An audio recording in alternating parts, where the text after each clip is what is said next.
오늘 아침 옷을 고르면서 남들이 어떻게 볼까 생각하신 분 계신가요? 혹은 직장에서, 모임에서 자신의 의견을 말하기 전에 이런 말 해도 괜찮을까? 나를 이상하게 생각하진 않을까? 망설였던 분은요? 아마 많은 분들이 비슷한 경험을 하셨을 겁니다.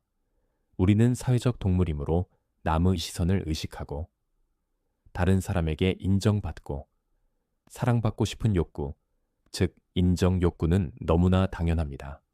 하지만 그 인정 욕구가 삶의 주인이 되어버리는 순간 우리는 방향을 잃기 쉽습니다. 마치 내비게이션 없이 남들이 가리키는 방향으로만 따라가는 자동차처럼요. 목적지가 어딘지도 모른 채 그저 불안하게 흘러가는 삶이 될 수 있습니다. 내 삶의 주도권을 타인에게 넘겨주고 끊임없는 불안과 스트레스 속에서 진짜 나를 잃어버리게 되는 것이죠.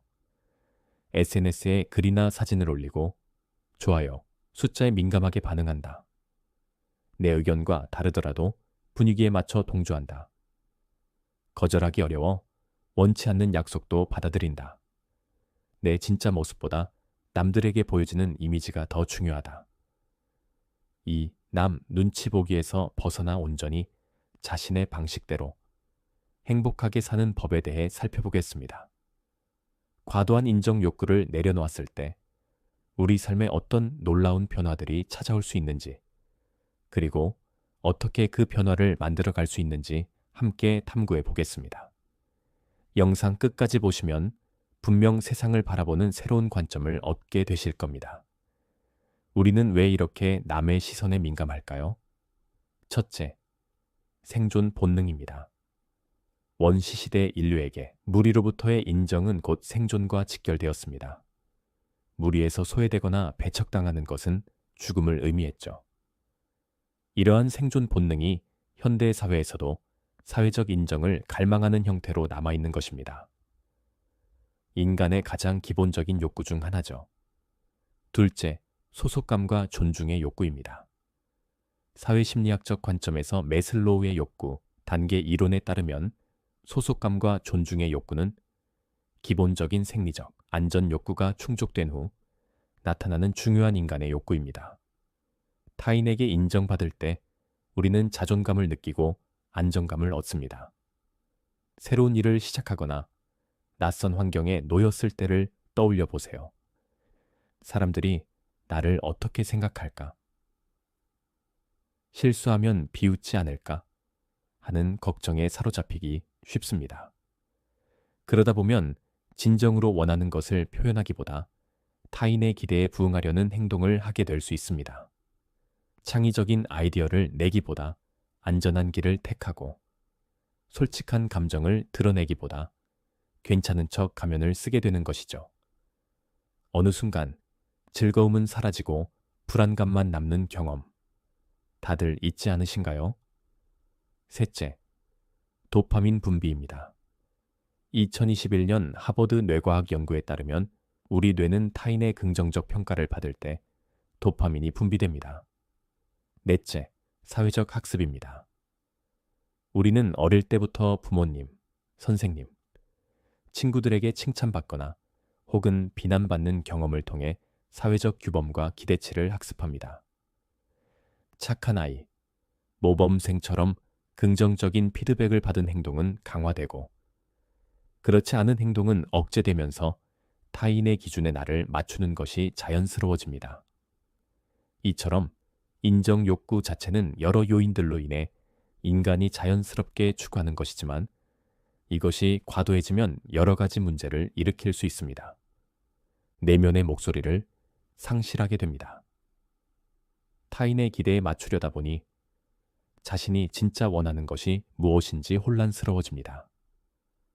만성적인 불안과 스트레스에 시달립니다.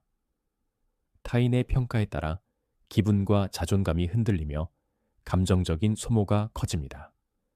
결정 장애가 생깁니다. 실패나 비난이 두려워 새로운 도전을 망설이고 중요한 결정을 스스로 내리지 못하게 됩니다. 가짜 관계가 형성됩니다. 진정한 자신을 보여주지 못하고 피상적인 관계 속에서 외로움을 느끼게 될 수 있습니다. 결국 남의 시선에 지나치게 얽매이는 삶은 끊임없이 에너지를 빼앗기고 진정한 자신으로부터 멀어지게 만드는 결과를 낳을 수 있습니다. 그렇다면 이 인정 욕구라는 무거운 짐을 어떻게 내려놓을 수 있을까요? 인정 욕구를 없애기 위해서 노력해야 할까요? 서울대 김학진 교수의 이타주의자의 은밀한 뇌구조 연구에 따르면 인정 욕구는 극복의 대상이 아닐 수 있습니다. 김학진 교수는 인정 욕구가 원래 모든 인간들이 다 가지고 있는 기본적인 욕구이며 오히려 그 인정 욕구가 우리가 다른 사람들을 위해서 하는 이타적인 행동의 심리적인 원인이 된다고 밝혔습니다. 즉, 인정 욕구 자체를 없애는 것이 아니라 잘 통제하고 적절한 방향으로 발현되도록 조율하는 것이 중요하다는 것이죠. 그렇다면 우리는 어떻게 해야 할까요? 인정 욕구를 완전히 버리는 게 아니라 건강한 방향으로 재설정하는 것입니다. 하루 아침에 바꿀 수는 없겠지만 꾸준한 노력을 통해 분명 긍정적인 변화를 만들 수 있습니다. 효과적인 방법 5가지를 살펴보겠습니다. 첫째, 나를 아는 시간 갖기, 자기 인식. 가장 먼저 필요한 것은 남의 시선이 아닌 자신에게 집중하는 시간을 갖는 것입니다. 조용한 환경에서 스스로에게 다음과 같은 질문을 던져보세요. 나는 무엇을 할 때 가장 순수하게 즐거움을 느끼는가? 내게 정말 중요한 삶의 가치는 무엇인가? 예, 성장, 자유, 안정, 사랑, 기여 등. 만약 다른 사람의 평가가 전혀 없다면 나는 무엇을 선택할 것인가? 이런 질문들에 대해 꾸준히 생각하고 답을 찾아가는 과정은 매우 중요합니다. 일기를 쓰거나 명상을 하는 것도 도움이 될 수 있습니다. 이 과정을 통해 자신이 중요하게 생각하는 가치와 원하는 삶의 방향을 명확히 알게 되면 외부의 시선에 흔들리지 않는 내적 기준을 세울 수 있습니다. 둘째, 생각의 자동 모드 끄기, 인지 재구성. 우리는 종종 분명 나를 비웃을 거야. 결국엔 나를 싫어하게 될 거야. 와 같은 부정적인 생각에 자동으로 빠져들곤 합니다. 인지행동치료 CBT에서는 이를 자동적 사고라고 부르는데 이 생각의 자동 모드를 의식적으로 끄는 연습이 필요합니다. 스포트라이트 효과를 기억하세요. 심리학 연구에 따르면 사람들은 자신이 실제보다 훨씬 더 많은 사람들의 주목을 받고 있다고 착각하는 경향이 있습니다. 생각보다 타인은 우리에게 그렇게까지 깊은 관심을 두지 않을 수 있다는 사실을 기억하는 것이 좋습니다. 누구나 자신의 삶에 가장 집중하기 마련이니까요. 셋째, 작은 no와 작은 yes 연습하기. 타인의 기대나 부적절한 요구를 거절하는 연습, 그리고 자신이 원하는 것을 선택하는 연습이 필요합니다. 처음부터 부담스러운 상황에 도전할 필요는 없습니다. 작은 것부터 시작해보세요. 작은 거절하기.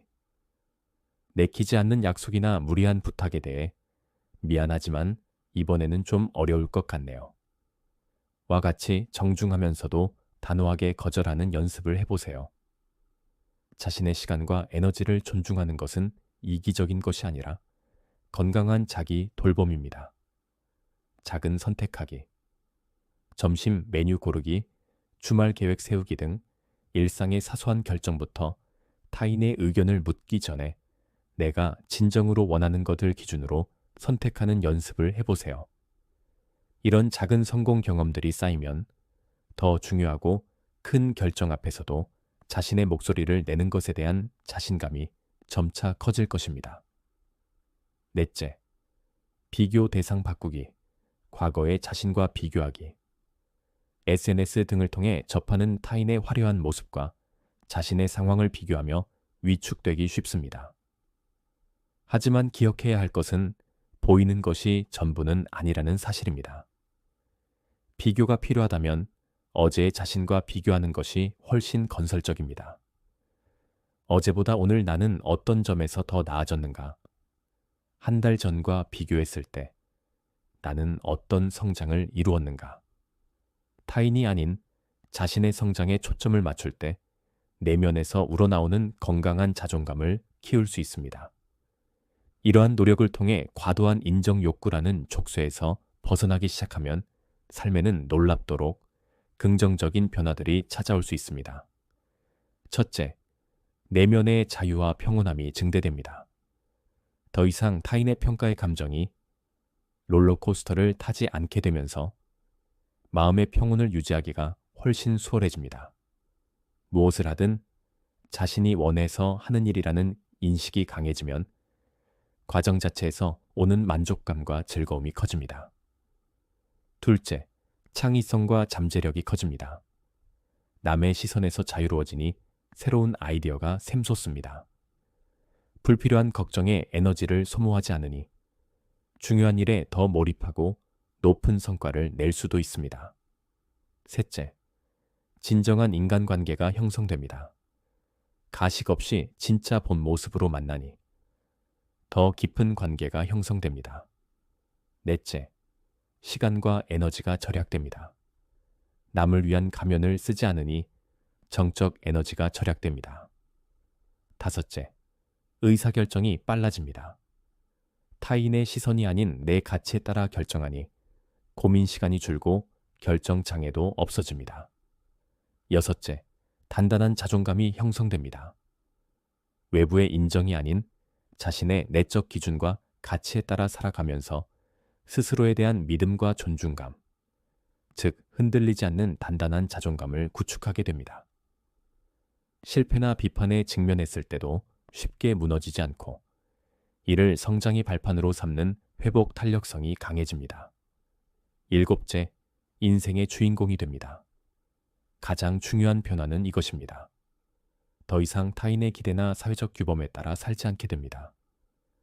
자신만의 길을 걷는 진정한 주인공이 되는 것이죠. 심리학자 칼 융은 이것을 개성화라고 불렀습니다. 자신만의 고유한 정체성을 찾아가는 과정이죠. 인정 욕구는 완전히 없애야 할 적이 아닙니다. 그 마음에 휘둘리지 않고 그것을 알아차린 뒤 다시 자신의 중심으로 돌아올 수 있는 힘을 기르는 것이 중요합니다. 나의 삶은 다른 누구의 것도 아닌 바로 나의 것입니다. 타인의 기대나 사회적 기준에 맞춰진 삶이 아니라 각자의 심장이 뛰는 고유한 리듬에 따라 살아가야 합니다. 인정 욕구에 끌려다니는 대신 내가 주인이 되어 일상 속에서 꾸준히 연습해 보세요. 처음에는 어색하고 불편하게 느껴질 수도 있습니다. 하지만 나 자신을 믿고 한 걸음씩 나아가다 보면 어느새 남의 시선으로부터 훨씬 자유로워진 자신을 발견하게 될 것입니다. 진정한 자신으로 살아가는 여러분의 진정한 삶을 응원합니다. 지금까지 행복 인생이었습니다. 감사합니다.